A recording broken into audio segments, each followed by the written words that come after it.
Welcome to Name Takes, a podcast about the cultures of naming, from the names of streets to buildings to people and beyond. What are the stories behind certain names? And what causes do specific names promote? Where can the roots of one name or other be found? Could these be invented? In Name Takes, we include artists' voices and cases from the art field. Because in art, meaning-making is central. And most of all, because art helps us formulate better questions about the present. In this episode, we'll talk about name saying and why this matters.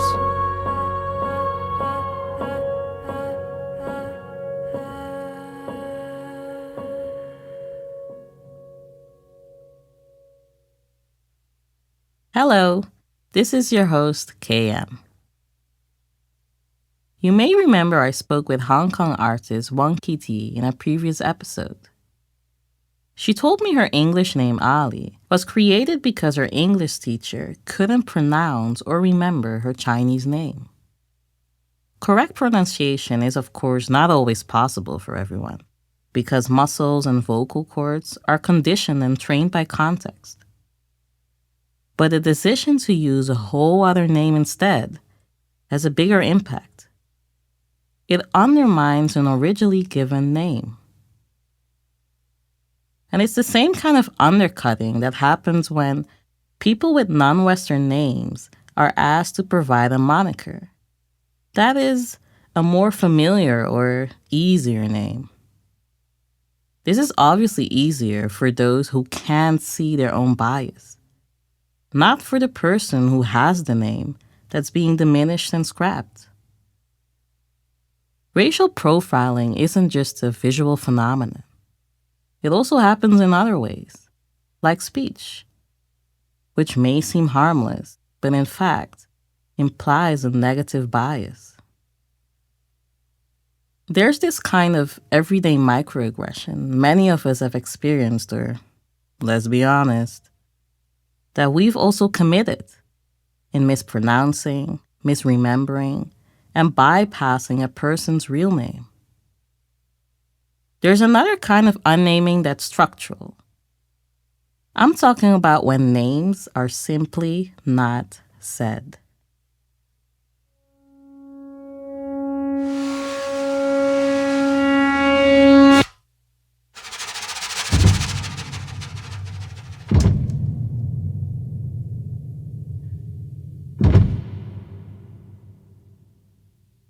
The hashtag #SayTheirName has become an international slogan to talk about race and policing. You may have read this as a tag in social media or on demonstration signs. It's important to remember that Say Their Name has an international and intersectional reach. It's also good to recall that this slogan actually came after the hashtag #SayHerName, which was initiated in 2014 by the African American Policy Forum, a think tank in New York City. Say Your Name was a way to bring attention specifically to Black women killed by police.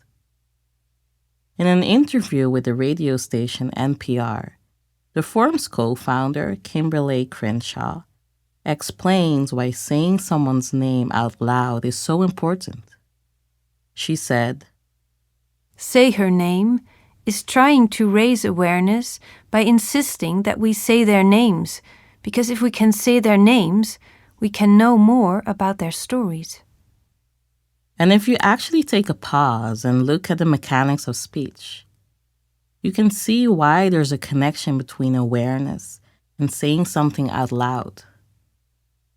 When you say someone's name, your body actually produces a series of sounds that stand for another individual. There's a direct physical connection between you and that other human. The same weight is not carried in writing. And in a time when writing and speaking collapse, as we tweet or post on Instagram, there are new concerns about empty speech, about a kind of naming that is appropriation or virtue signaling rather than embodied awareness.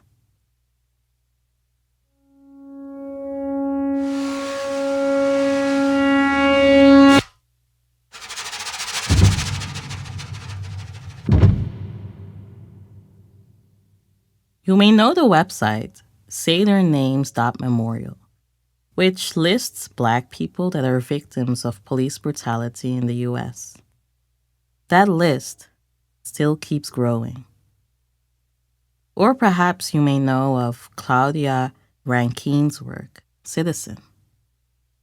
Let's delve into this one.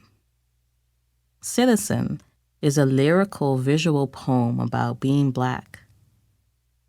Rankine is writing from her experience in the U.S. On page 134 of this poetry book, she includes a list of names of victims of police violence. And each time the book has a new print run, Rankine's list of names is updated. In memory Have a of listen John to the Crawford. 2014 version. In memory of Michael Brown. In memory of Laquan McDonald. In memory of Akai Gurley. In memory of Tamir Rice. In memory of Walter Scott. In memory of Freddie Gray. In memory of Sharonda Coleman Singleton. In memory of Cynthia Hurd. In memory of Susie Jackson. In memory of Ethel Lee Lance. In memory of the Payne Middleton Doctor. In memory of Clementa Pinckney. In memory of Taiwanza. As the in-memory keeps going, the black ink on the page slowly fades into light gray and eventually into white. It's a blatant reminder of how names get erased while Black people keep getting killed. There's an equally perverse power and violence in not naming. On the page next to Rankine's list, it reads, Because white men can't police their imagination, Black people are dying. As sad and infuriating as they are, these types of lists are urgent and necessary because they recognize that we are all human and worthy of dignity. They counteract systemic erasure and accelerated forgetting. Like civil disobedience, poetry, art, and memorials have expressed the importance of listing and reciting names.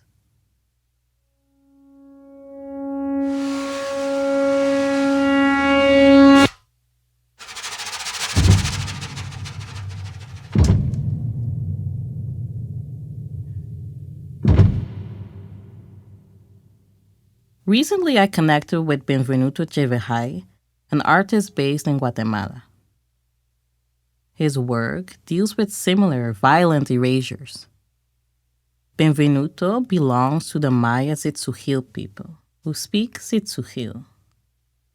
They were colonized by Spanish settlers, and after the so-called independence in the 19th century, they were colonized again by the white nation-state, which continues to treat indigenous people as second-class citizens. He says his generation needs to deal with this erasure and with the silence of his ancestors.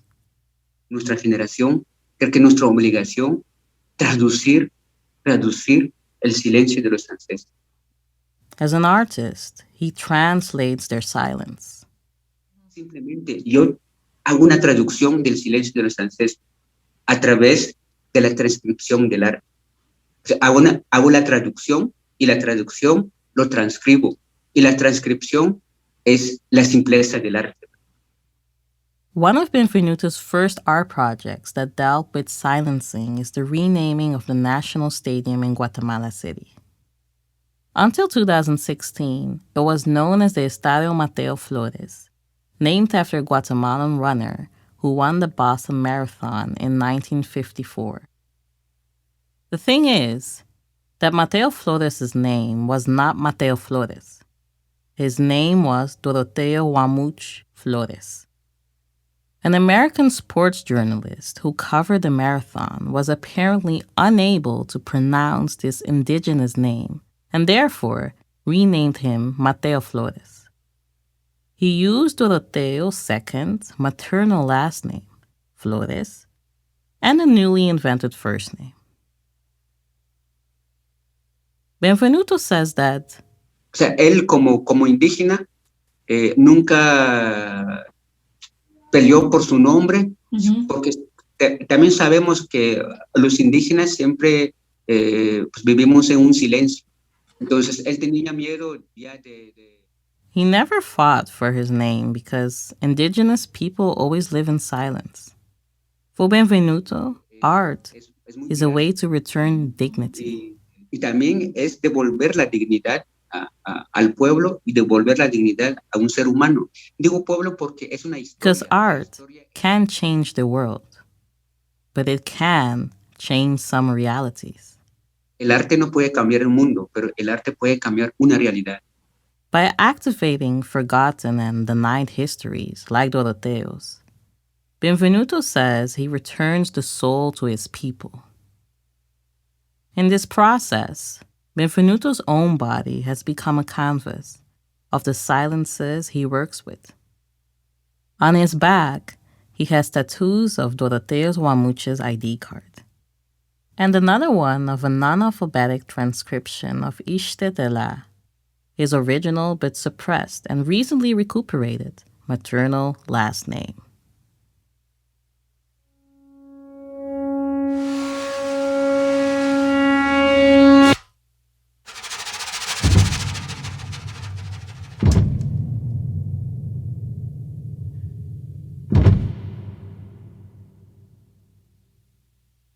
So we have lost names that will rename unnamed, and names that need to be restored.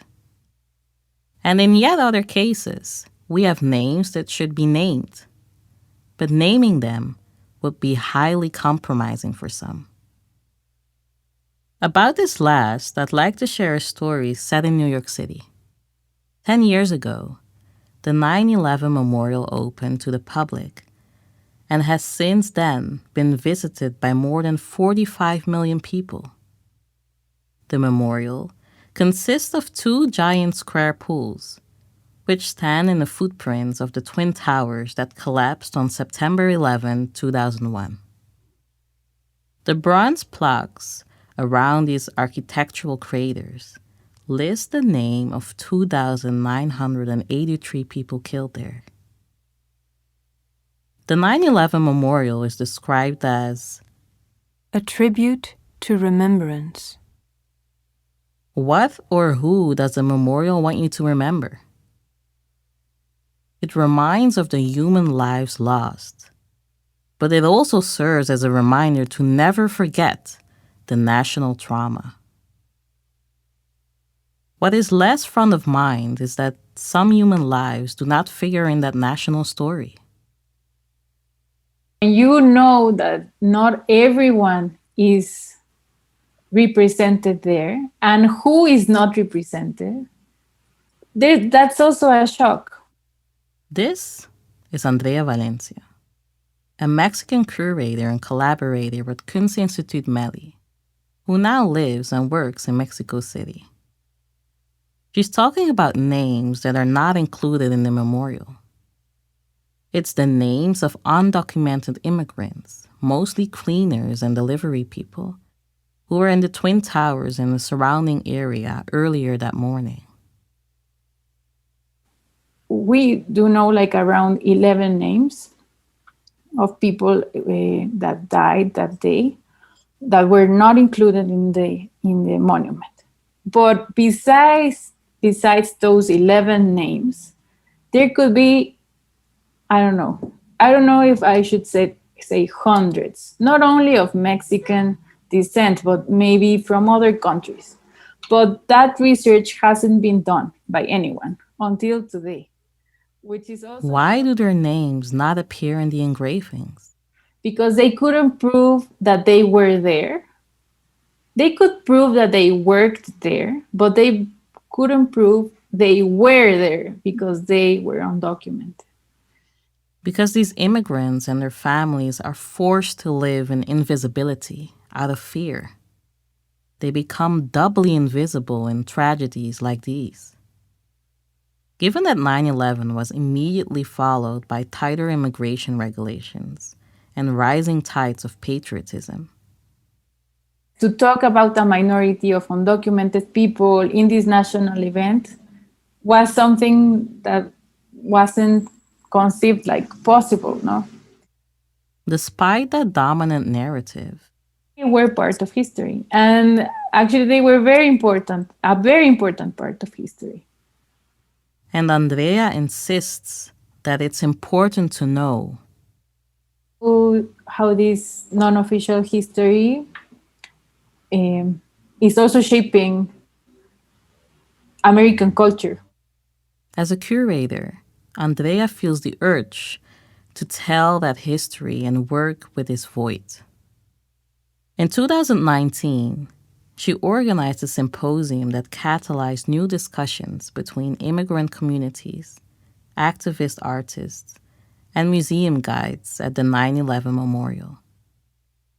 Her work was also followed by curators at the Smithsonian Museum of History, who are currently collecting histories of the Latinx community affected by 9/11. Research and gathering, Andrea says, is a first step, but she wants more. I do think that we should plan a monument for them and acknowledge them as part of history. She's talking about monuments that operates less on the gigantic scale and that evoke the presence of human lives without necessarily fully naming them. Yeah, if a monument was done, I think that that monument should work with this liability of the name, no? For the Of time being, revealing- as long as immigration policies put certain people and their families in danger, and when naming is framing, and that it's very important to name them without completely naming them, protecting them.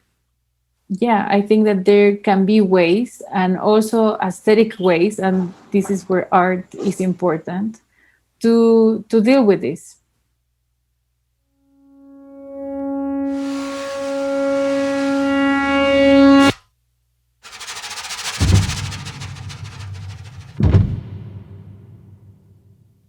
a name is a background, a legal status, a desire, an access to power.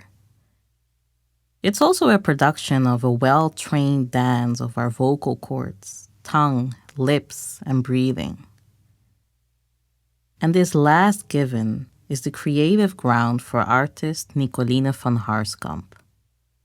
She starts by treating names like spoken language, and she looks at how they could participate in processes of translation. Since 2018, Nikolina has been performing a work she has titled My Name is Language. Each time she is invited to present it, she conducts a new research. She's now preparing an iteration of this performance for the Amsterdam Museum. This context is very aware of the power of names. The Amsterdam Museum, in fact, recently changed the name of their Golden Age Gallery to 17th Century Gallery. So they dropped the celebratory reference to the Dutch colonial era and now use a descriptive label.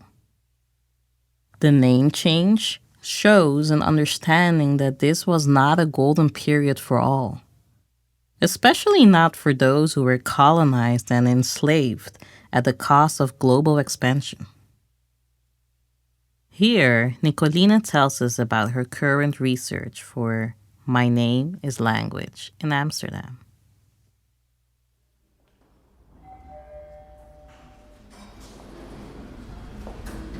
मेरी माँ ने मेरे पिता को कभी भी उनके उपनाम से नहीं बुलाया है. Unlike many other words in this podcast, my name has not been translated to English. Most listeners wouldn't even think of those three words, Nikolina and Van and Horskamp, as translatables, as words that are embedded in a language. Names are no longer treated as language in a society as complex as the one that we live in. Corporate systems and state systems, they make use of fixed name labels. Names that don't fit this administrative standard of first name, middle name, last name, they tend to be reordered, rephrased, sometimes translated. People without proof of their name label can have their rights denied. In the performance series My Name is Language, I treat names as spoken language rather than as a spelled marker of identity. My Name is Language is a string of monologues written for the city that they are presented in. The performances take place in waiting rooms, actual ones or stage ones, the kind of spaces where people wait for their names to be called, and double-checked and registered. Audience members and performers are sitting together in the typical setup of a waiting room grid. You know, you're too close to each other, you face each other too directly, and you're trying to avoid each other's gaze and touch. And then one person begins to tell a story that is clearly meant for everyone else to hear. And not everybody is able to understand the language that that person speaks in, but in the information screens that are high up in the room, subtitles appear to the speech. And also the names that are spoken are translated. I've started My Name is Language by asking people of different generations and backgrounds questions like, what's your name? Who gave it to you and why? Is it translatable, and if so, in what language, and what does it mean? And those interviews form the basis of monologue scripts for actors and actresses who help to choose the most suitable languages for the story that they tell. Right now I'm preparing an edition for Amsterdam, and this time I have a special focus on renaming and self-naming. Renaming can be an effective way to oppress others. Women are made to change their last names after marriage. That's a European tradition amongst Christians that was spread across the globe through various forms of colonization. And as a result, female family lines are incredibly hard to trace, also in the Netherlands. Another incidence of imposed naming happened in Suriname over the entire course of the history of slavery, but absurdly also on the occasion of the abolition of slavery in 1863. Thousands of people were to be registered as citizens with a first name and a last name. But yet again, the choice was not theirs to make. So the naming happened by civil servants or by plantation owners, who often used Dutch language names: Groenberg, Blijdschap, Leeuwarden. There are also instances where people choose a new name in order to emancipate or empower themselves. In trans communities, for example, people who regender themselves or degender themselves, they tend to also pick a different name. And making this name public can be a big part of a transition process. The descendants of the people who came from the Rif Mountains in Morocco to the Netherlands in the last century, they now pick names in Tamazight language. Especially since 2016, when there was a wave of protests against the deprivation of the Amazigh people in the Rif. There are children here now in the Netherlands that bear ancient names like Yuba or Numibia.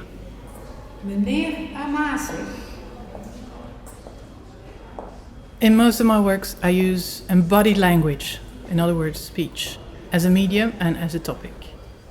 I'm interested in how we bridge linguistic gaps with linked languages, like English. In almost all the interviews that I conducted for the upcoming Dutch edition of My Name is Language, I came across this term neutral names. Names that are considered to be universal, that can be pronounced by everyone. But why do people think they need that supposed neutrality? In order to disappear, or to blend in, or not to be discriminated against? In the Netherlands, a younger generation of Muslim parents prefer to give their child a name like Sarah or Jasmine or Aaron rather than Fatima or Hisham, because they prefer names whose linguistic origins are ambivalent. Parents of Dutch descent are starting to delanguage names as well. And they're also dropping clear gender markers in names. Puk and Pim and Bo and Roef. When you look at a list of so-called neutral names given by parents from all sorts of backgrounds in the Netherlands, you find that they exist in the phonetic realm of English, in the possibility to pronounce them with an English mouth. Van Horskamp. Names that exist in the space between speaking and writing are online names. Usernames and gamer tags, they are places where people self-name. Admittedly, they do it in Roman alphabet and often in English, but other languages are mixed in. And more than one person mentioned me in an interview that before coming out in public with a new name, they've tested it online. It's a real reminder of people's needs to add on and to enrich and to complexify and to exist as different people in different situations. So today's realities should result exactly not in delanguaging names or in anglifying them, but in overlanguaging and superlanguaging, in creolizing them. Mevrouw Van Horskamp.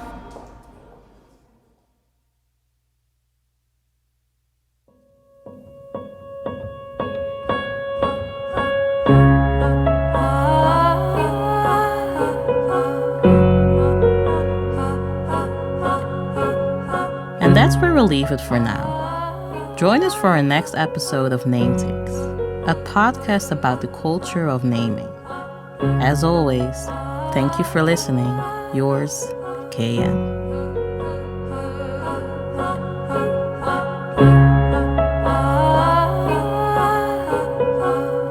Name Takes is produced by Kunstinstituut Melly in Rotterdam, thanks to a grant from a donor who wishes to remain unnamed.